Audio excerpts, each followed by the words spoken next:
നമസ്കാരം. കാസർഗോഡ് ജില്ലയെക്കുറിച്ചാണ്. കാസർഗോഡ് ജില്ലയുടെ ആരോഗ്യ മേഖലയിൽ എന്തൊക്കെ മാറ്റങ്ങളാണ് ഈ കാലഘട്ടത്തിൽ ഉണ്ടായിട്ടുള്ളത്? ചികിത്സാപരമായി, അടിസ്ഥാന സൗകര്യങ്ങളിൽ, മെഡിക്കൽ വിദ്യാഭ്യാസത്തിൽ എന്തെങ്കിലും മുന്നേറ്റങ്ങൾ ഈ കാലഘട്ടത്തിൽ കാസർഗോഡ് ഉണ്ടായിട്ടുണ്ടോ? നമുക്കൊന്ന് പരിശോധിച്ച് നോക്കാം. കാസർഗോഡ് ജില്ലയെ സംബന്ധിച്ച് തെറ്റിദ്ധരിപ്പിക്കുന്ന ചില പ്രചരണങ്ങൾ ചിലർ ബോധപൂർവ്വം നടത്താൻ ശ്രമിക്കുന്നു എന്നുള്ളത് ശ്രദ്ധയിൽപ്പെട്ടതിനെ തുടർന്നാണ് നമ്മൾ ഇങ്ങനെ ഒരു പരിശോധന നടത്തുന്നത്. ഈ ചുരുങ്ങിയ സമയത്ത് എല്ലാ കാര്യങ്ങളും പറയുക അസാധ്യമാണ്. വളരെ പെട്ടെന്ന് ചുരുങ്ങിയ വാക്കുകളിൽ ചുരുക്കം ചില കാര്യങ്ങൾ നമുക്കൊന്ന് പരിശോധിച്ചു പോകാം. MLA-മാരുടെ വാക്കുകളിലൂടെ, വിഷ്വലുകളിലൂടെ, ചിത്രങ്ങളിലൂടെ, ആളുകളുടെ അനുഭവങ്ങളിലൂടെ എന്താണ് കാസർഗോഡ് യഥാർത്ഥത്തിൽ ഉണ്ടായിട്ടുള്ള മാറ്റമെന്ന് നമുക്ക് പരിശോധിക്കാം. എന്താണ് സത്യം എന്നുള്ളതും നമുക്കൊന്ന് പരിശോധിച്ച് നോക്കാം. ഈ സർക്കാരിന്റെ തുടക്കകാലത്ത് ബഹുമാനപ്പെട്ട മുഖ്യമന്ത്രി നൽകിയ ആദ്യ നിർദ്ദേശം കാസർഗോഡ് ന്യൂറോളജിസ്റ്റുകളുടെ തസ്തിക സൃഷ്ടിക്കണം, അതിനുവേണ്ടി നടപടി സ്വീകരിക്കണമെന്നാണ്. ബഹുമാനപ്പെട്ട CM-ന്റെ വാക്കുകൾ അനുസരിച്ച് നടപടികൾ സ്വീകരിക്കുകയും ധനവകുപ്പിന്റെ അനുമതിയോടെ തസ്തിക സൃഷ്ടിക്കുകയും ചെയ്തു. കാസർഗോഡ് ജില്ലയിലെ സർക്കാർ മേഖലയിലെ ആദ്യത്തെ സൂപ്പർ സ്പെഷ്യാലിറ്റി തസ്തിക അങ്ങനെ ന്യൂറോളജിയിൽ സാധ്യമായി. അപസ്മാര സംബന്ധമായ കാര്യങ്ങളിൽ, അപകടങ്ങളിൽ ഒക്കെ ഉൾപ്പെടെ ബ്രെയിനിന്റെ പ്രവർത്തനം മനസ്സിലാക്കാൻ സഹായിക്കുന്ന EEG മെഷീനുകൾ തുടർന്ന് കാസർഗോഡ് സ്ഥാപിച്ചു. പ്രത്യേകം ആരോഗ്യ പ്രവർത്തകരെ നിയോഗിച്ചു. അടുത്ത ദൗത്യം ഹൃദ്രോഗ ചികിത്സാ വിഭാഗം ഒരുക്കുക എന്നതായിരുന്നു. ഹൃദയാഘാതം ഉണ്ടാകുമ്പോൾ ഏറ്റവും അനിവാര്യമായ കാത്ത് ലാബ് കാഞ്ഞങ്ങാട് നിർമ്മിച്ചു, പ്രവർത്തന സജ്ജമാക്കി. കാർഡിയോളജിസ്റ്റുകളെ നിയോഗിച്ചു, മറ്റ് അനുബന്ധ സ്റ്റാഫുകളെയും അതിനായിട്ട് നിയോഗിച്ചു. നമ്മൾ സംസാരിക്കുമ്പോൾ 2500-ലധികം പ്രൊസീജിയറുകൾ ഇതിനോടകം കാസർഗോഡ് കാത്ത് ലാബിൽ ചെയ്തു കഴിഞ്ഞു. കാസർഗോഡ് ജില്ലയിലെ എല്ലാ ആശുപത്രികളിലും, ജില്ലാ, ജനറൽ, താലൂക്ക് ആശുപത്രികളിലൊക്കെ തന്നെ പുതിയ അടിസ്ഥാന സൗകര്യങ്ങളും പുതിയ ചികിത്സാ സൗകര്യങ്ങളും ഒരുക്കി. ഈ മണ്ഡലത്തിന്റെ MLA എന്ന നിലയ്ക്ക് ഞാൻ അഭിമാനത്തോടു കൂടി പറയാം, ഞാൻ ഈ മിനിസ്റ്ററോട് എന്തൊക്കെ ആവശ്യപ്പെട്ടിട്ടുണ്ട്. മഞ്ചേശ്വരത്തിന്റെ ഓരോ കാര്യങ്ങളും ആവശ്യപ്പെടുമ്പോൾ എന്നെ മിനിസ്റ്റർ ഒരിക്കലും ഒരു പ്രതിപക്ഷ MLA എന്ന് കണ്ടിട്ടില്ല. മിനിസ്റ്റർ മഞ്ചേശ്വരത്തിന്റെ കാര്യം പറയുമ്പോഴൊക്കെ മഞ്ചേശ്വരത്തിന്റെ ആവശ്യം തിരിച്ചറിഞ്ഞ് കേരളത്തിൽ ഏറ്റവും കൂടുതൽ ഒരു ആരോഗ്യമന്ത്രി മഞ്ചേശ്വരത്തിന് ഫണ്ട് നൽകിയത് ആരെന്ന് ചോദിച്ചാൽ അത് വീണ ജോർജ് മിനിസ്റ്ററിന് സന്തോഷത്തോടെ. മഞ്ചേശ്വരം മംഗൾപാടിയിൽ 17.47 കോടി രൂപയുടെ പുതിയ കെട്ടിട നിർമ്മാണമാണ് ആരംഭിച്ചത്. കാസർഗോഡ് ജനറൽ ആശുപത്രിയിൽ സ്പെഷ്യൽ ന്യൂബോൺ കെയർ യൂണിറ്റ് ആരംഭിച്ചു. നവജാത ശിശുക്കൾക്ക് വേണ്ടിയിട്ടുള്ള പ്രത്യേക കെയർ യൂണിറ്റാണത്. അമ്മയ്ക്കും കുഞ്ഞിനുമുള്ള വാർഡുകൾ, പീഡിയാട്രിക് യൂണിറ്റ് ഒക്കെ അവിടെ സാധ്യമാക്കി. 10 കോടി രൂപയുടെ നിർമ്മാണ പ്രവർത്തനങ്ങളാണ് കാസർഗോഡ് ജനറൽ ആശുപത്രിയിൽ നടക്കുന്നത്. ബേഡെടുക്കയിലാകട്ടെ 13.22 കോടി രൂപയുടെ കിഫ്ബിയിലൂടെയുള്ള നിർമ്മാണം പുരോഗമിക്കുന്നു. 2.37 കോടി രൂപയുടെ നിർമ്മാണം പൂർത്തിയാക്കുകയും ചെയ്തു. Kanhangad special newborn care, central sterile supply department, paediatric ward, അവിടെയാണ് 8 കോടി രൂപയുടെ കാത്ത് ലാബ് നമ്മൾ സ്ഥാപിച്ചത്.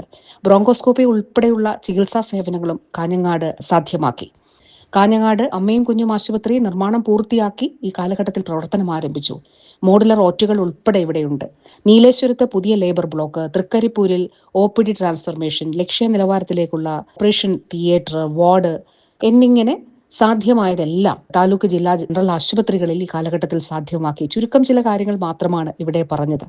കോവിഡ് കാലത്ത് ടാറ്റ ആശുപത്രിയുടെ സ്ഥാനത്ത് കാസർഗോഡിന്റെ ആവശ്യമായിരുന്ന സ്പെഷ്യാലിറ്റി ആശുപത്രി, 25 കോടി രൂപയുടെ സ്പെഷ്യാലിറ്റി ഹോസ്പിറ്റൽ അനുവദിക്കുകയും അതിന് നിർമ്മാണം ആരംഭിക്കുകയും ചെയ്തു.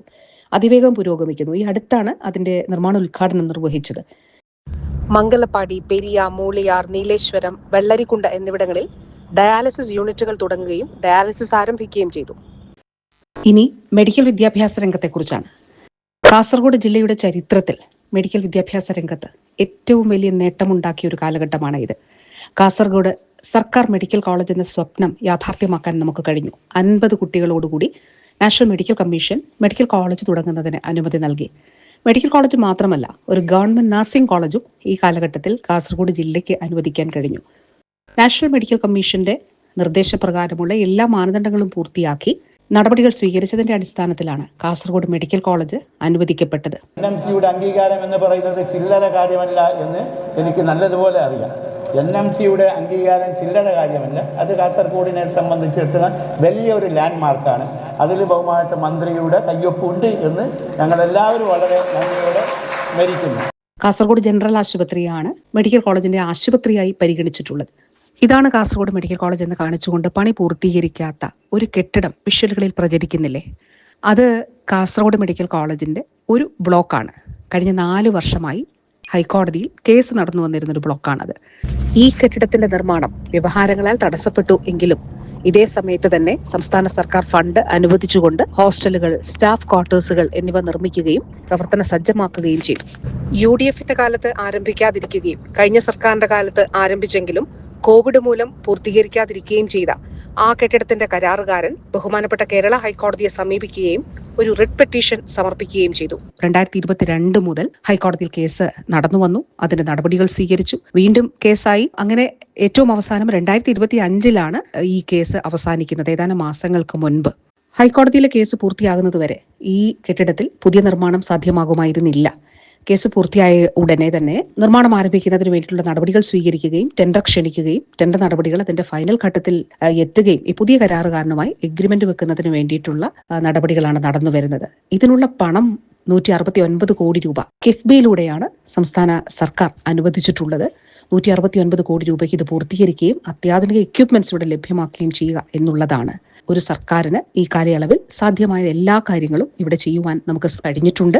തുടർന്നും ഇത് പൂർത്തീകരിക്കുന്നതിന് വേണ്ടിയിട്ടുള്ള ശ്രമമാണ് നടത്തുന്നത്. നമ്മൾ കാസർഗോഡ് ആശുപത്രിക്കും അതുപോലെ നഴ്സിംഗ് കോളേജിനും മെഡിക്കൽ കോളേജിനും ഒക്കെ സംസ്ഥാന സർക്കാർ തന്നെയാണ് പണം കണ്ടെത്തിയിട്ടുള്ളത്.